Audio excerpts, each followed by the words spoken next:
Bueno, tengan ustedes un cordial saludo.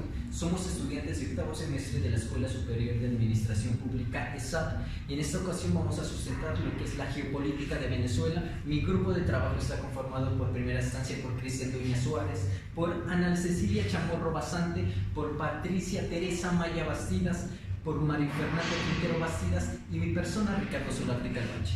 Para entender este campo de la geopolítica de Venezuela hay que entender su concepto. ¿Qué es geopolítica? Establece que es una ciencia moderna la cual estudia relaciones entre la geografía física de los estados y su geografía humana y las acciones políticas que resultan.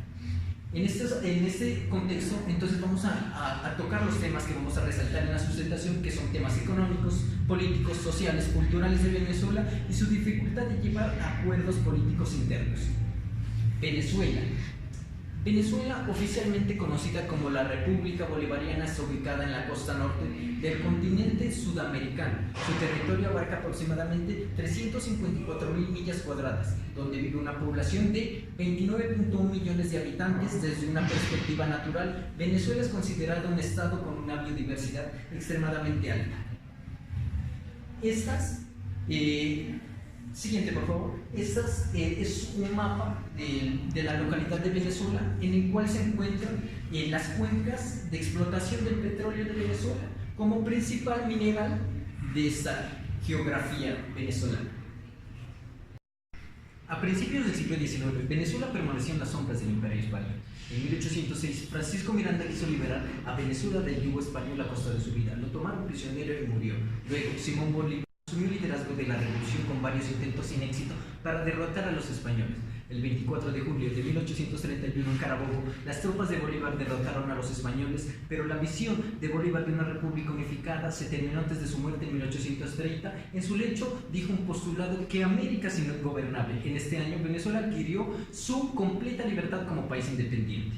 Venezuela fue marcado por serios problemas gubernamentales que siguieron por más de un siglo. Fueron tiempos de despotismo y anarquía, en los que el país era gobernado por una serie de dictadores militares conocidos como caudillos. Uno de los primeros caudillos fue el general José Antonio Páez, quien gobernó por 18 años Venezuela con un periodo de 1830 a 1848. Fue un gobierno duro, estableciendo estabilidad política y puso de pie la débil economía. Este periodo fue de continuas guerras civiles que se detuvieron por otro dictador que gobernó por un largo tiempo, el general Antonio Guzmán Blanco, desde un periodo de 1870 a 1888.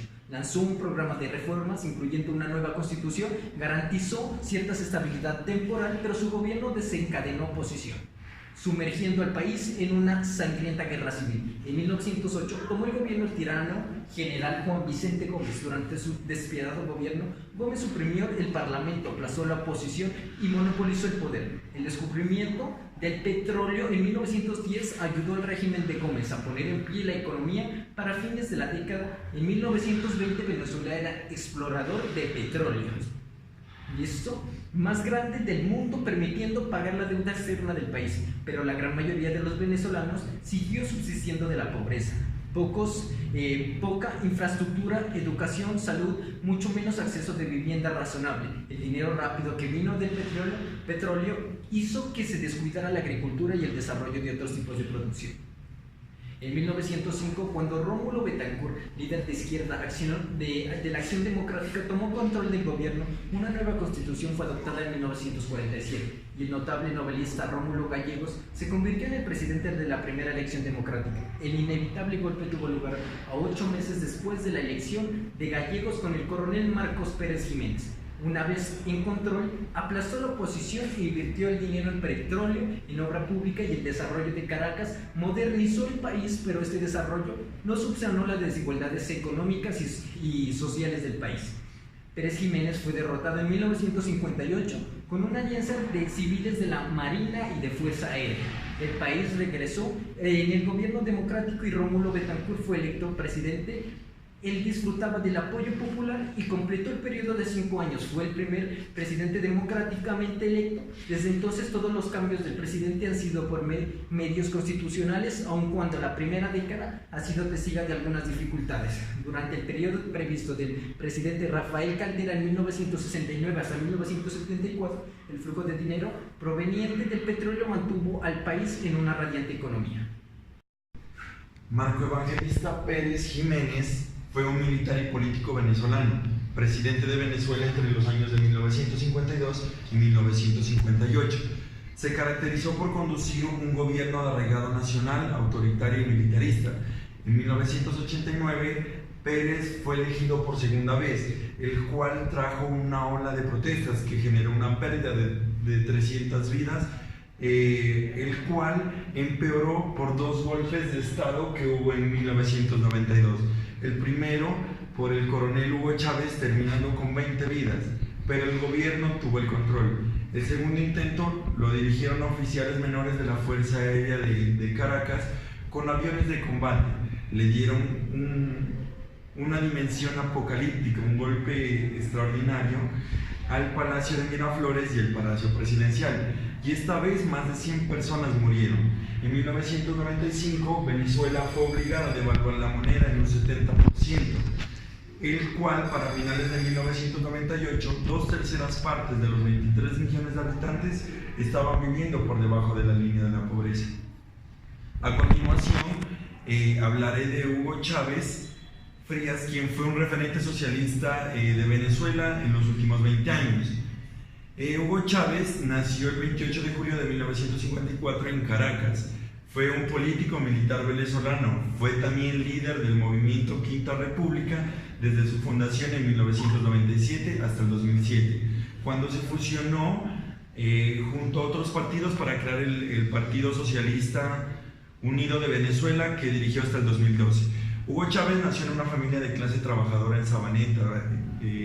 Se convirtió en un oficial de carrera del ejército, fundó el clandestino Movimiento Bolivariano Revolucionario 200. Chávez encabezó este movimiento en un fallido golpe de Estado, como ya lo había tomado en anterioridades, en el gobierno de Carlos Andrés Pérez en 1992. En este golpe de Estado, Chávez fue encarcelado y en 1994 fue perdonado bajo la presidencia de Rafael Caldera. En 1998, Venezuela puso de presidente a Hugo Chávez. Él se comparaba a sí mismo como Simón Bolívar, prometiendo ayuda y donativos a las masas más pobres, y en oposición a la economía libre del mercado de influencias por los Estados Unidos. Él prometió una gran revolución socialista democrática pacífica.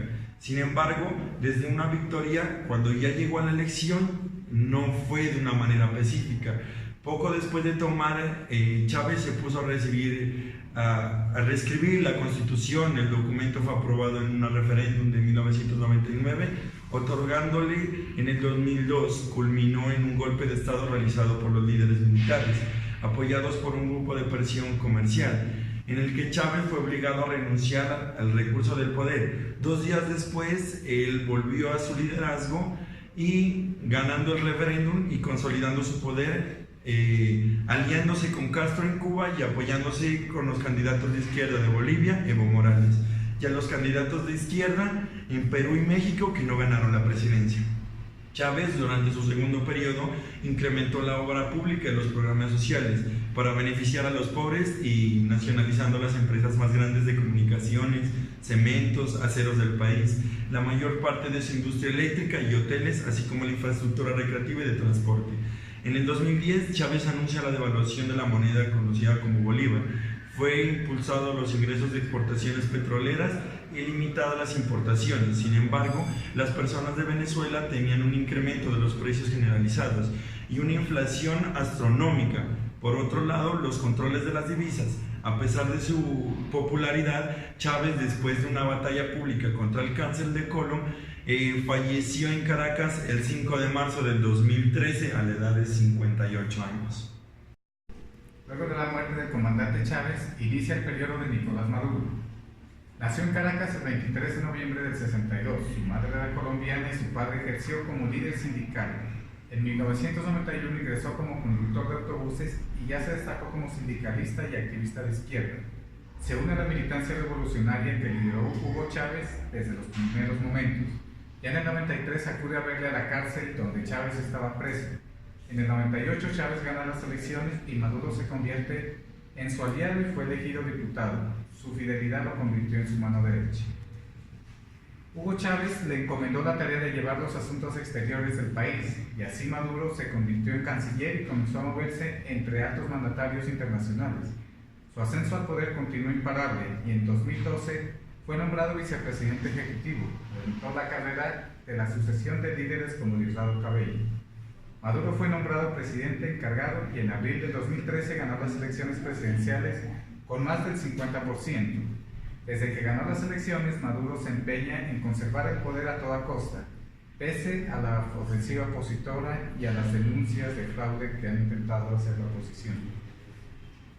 Nicolás Maduro se muestra como un hombre del pueblo. Los orígenes humildes de Nicolás Maduro hace que él se presente como una persona que baila en público, hace chistes y utiliza un lenguaje popular. La aceptación de Maduro no es la misma que tuvo Hugo Chávez. De hecho, en algunas encuestas dan como catastrófico su imagen. En 2019, al inicio de su mandato, era más del 55%.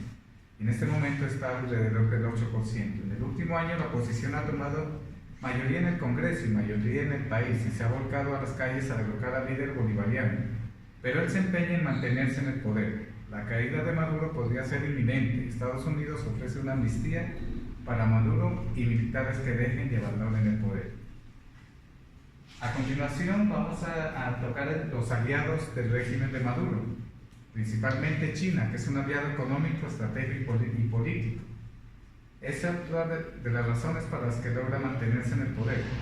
Tenemos a Cuba, que es uno de los principales aliados desde siempre. Maduro conoce bien la isla y a sus mandatarios desde los tiempos en que llevaba la política exterior, y los hermanos Castro siempre han tenido afinidad con el chavismo.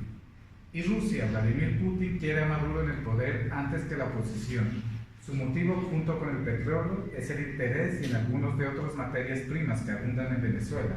Son las disputadas con Estados Unidos. La política exterior venezolana se inserta en una dinámica internivel, es decir, condiciona a variables domésticas e internacionales, considerando a Venezuela dentro de una perspectiva geoestratégica como el país petrolero andino, amazónico, atlántico y caribeño.